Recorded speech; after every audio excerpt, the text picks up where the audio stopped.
Je sais même pas comment introduire cette vidéo. J'ai juste lu des articles dessus et j'ai trop bien senti de là en faire une.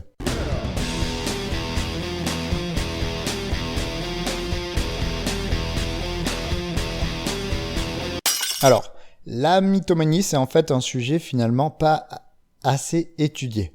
Il y a peu de recherches dessus, donc je vais te présenter comment les chercheurs réfléchissent actuellement pour essayer de la comprendre.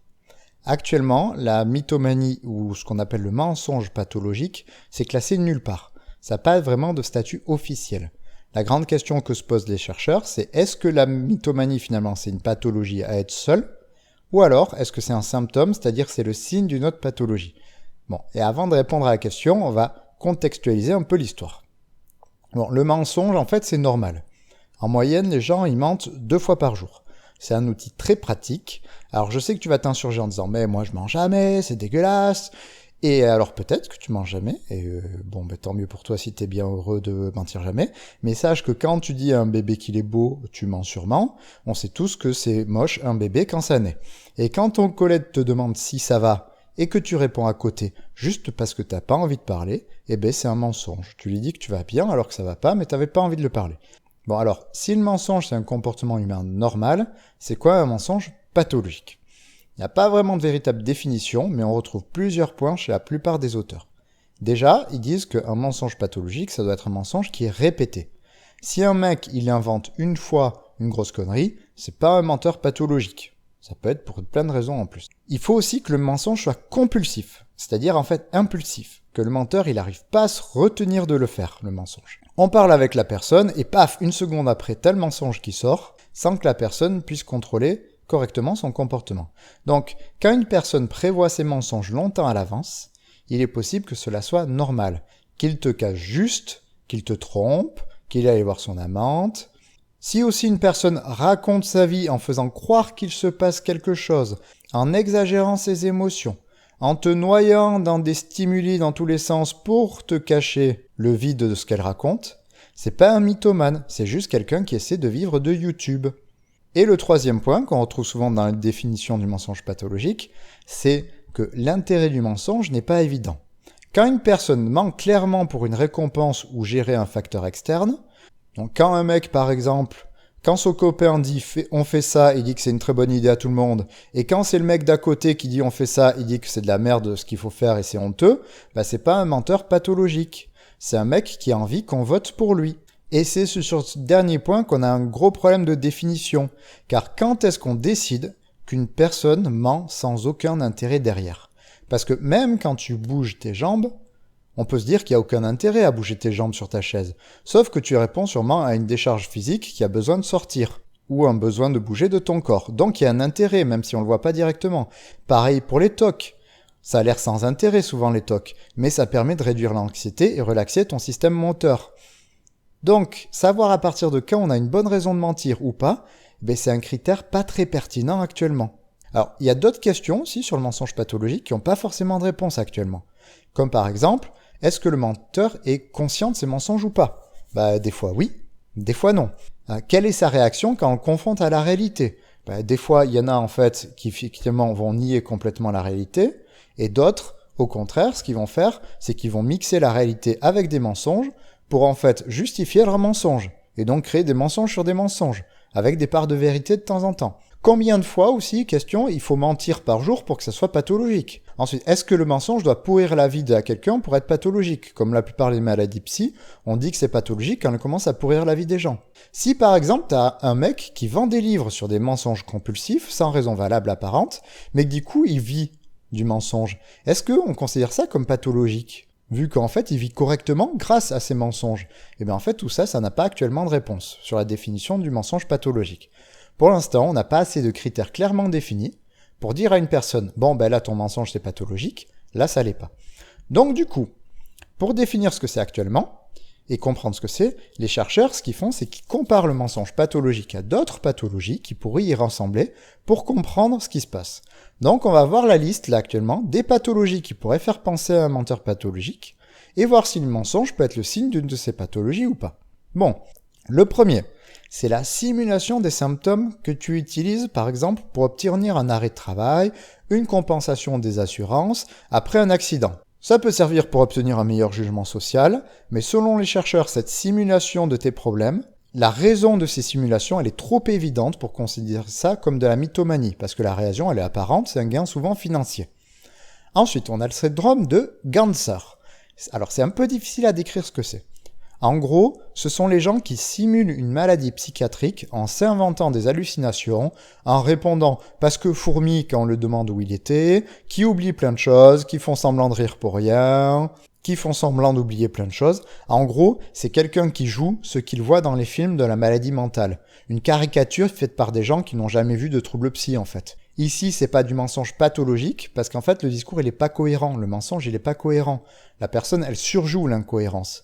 Alors que dans le mensonge pathologique, on voit souvent, au moins, à première vue, ça pourrait être vraisemblant. Alors, on en doute des fois, quand la personne nous raconte qu'elle a sauvé une personne de la noyade, on peut en douter, parce qu'on trouve ça bizarre. Mais au moins, c'est vraisemblant. C'est pas que la personne, elle s'est dit tout d'un coup qu'elle a vu des extraterrestres et qu'elle est allée tuer les extraterrestres. Là, c'est peut-être plus du délire.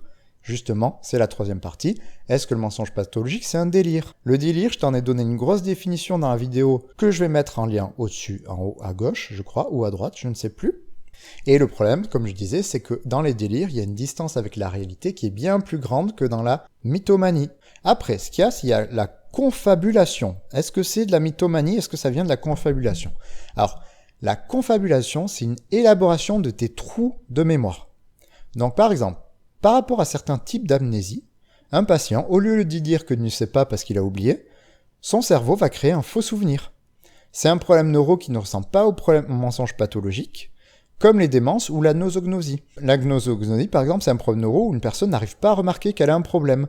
Par exemple, une personne au bras paralysé peut dire qu'en fait c'est pas son bras, que le sien elle le bouge quand elle veut, et c'est pas du mensonge parce que c'est un défaut de traitement de l'information de ton cerveau qui fait que tu ne peux plus te rendre compte que tu as un problème. Après, on trouve des mensonges étranges dans le syndrome de Munchausen.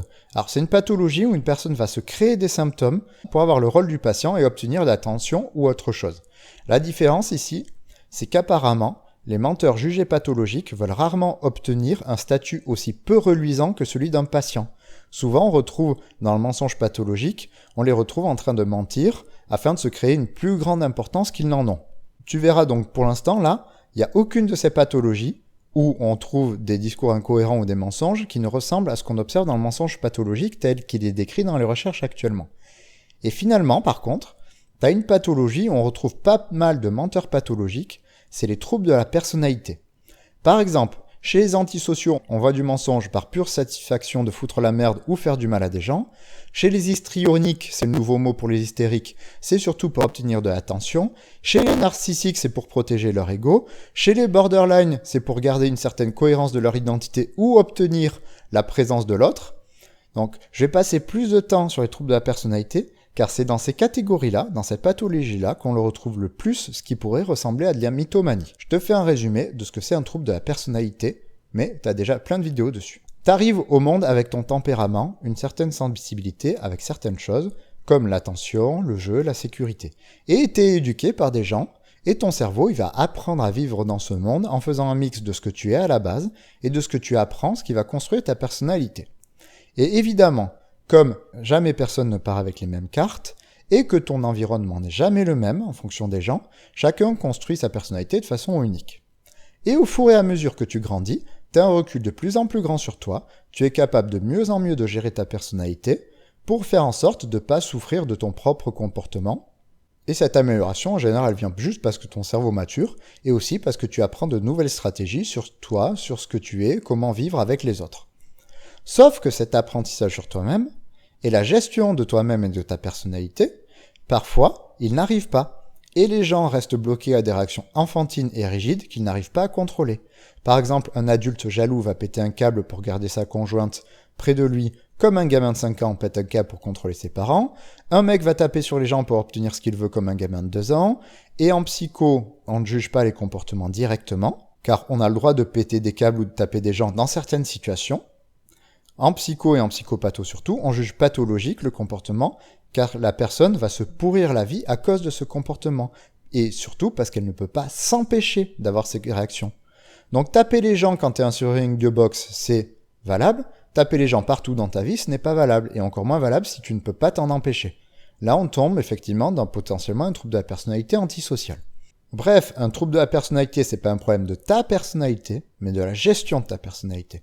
Si tu as un trait antisocial, ou spontanément t'as envie de défoncer chaque personne qui passe dès que t'es énervé, c'est pas un trouble de la personnalité, tant que tu ne vas pas défoncer les gens, et que ta vie et celle des gens autour de toi n'est pas impactée par cette agressivité que tu as en toi. Évidemment, les facteurs qui font que tu apprends ou pas d'autres stratégies dans ta vie, et toi tu apprends à gérer ta personnalité, ou les facteurs qui font que tu es resté bloqué en mode enfantin de tes réactions, sont nombreuses. Ça peut être des parents de merde, du harcèlement, des traumas, des problèmes psy, etc., etc. Donc, dans ce cadre-là, un mythomane, ça serait une personne qui aurait appris dans son passé à obtenir quelque chose en mentant, ou en se fabriquant une vie pour obtenir de l'attention, de l'estime de soi, de la sécurité, de l'affection, et qui tout au long de sa vie, n'aurait eu aucune personne ou événement de vie qui lui aurait appris à réagir autrement et obtenir de l'attention, par exemple avec une stratégie plus élaborée et plus flexible que le mensonge constant. Donc cette personne, elle reste un peu coincée comme un enfant qui s'est obligé de mentir tout le temps. Donc il réagit, je vois cette situation, ça déclenche quelque chose en moi qui me fait mentir automatiquement, et la but ici de la thérapie, ce serait de décortiquer pourquoi la personne ment, quel intérêt elle y trouve, comment elle a construit ça enfant, et finalement, quelle autre stratégie plus adaptée elle aurait dans sa vie pour que le mensonge ne vienne pas perturber sa vie. Donc, si on prend la liste de tous les problèmes créant un semblant de mythomanie, le plus probable actuellement, c'est que la mythomanie serait liée à un trait de personnalité mal géré. Maintenant, la recherche dessus est faible, et on ne peut pas réfuter l'hypothèse actuellement qu'un mythomane pourrait mentir sans aucune raison particulière, sans que ce soit lié à sa personnalité. Par exemple, il y a bien des maladies neuro- ou hormonales qui te font avoir des comportements très bizarres. Dans Pica, c'est une pathologie où par exemple tu te mets à bouffer n'importe quoi comme de la terre ou du fer. Eh bien il y a des cas où le gosse il va bouffer de la terre rien que pour te faire chier, et dans ce cas c'est lié à sa personnalité antisociale ou opposante. Mais des fois quelqu'un il va se mettre à bouffer de la terre car il a un gros problème métabolique au niveau du fer qui va faire que son corps va rechercher du fer et donc va bouffer de la terre.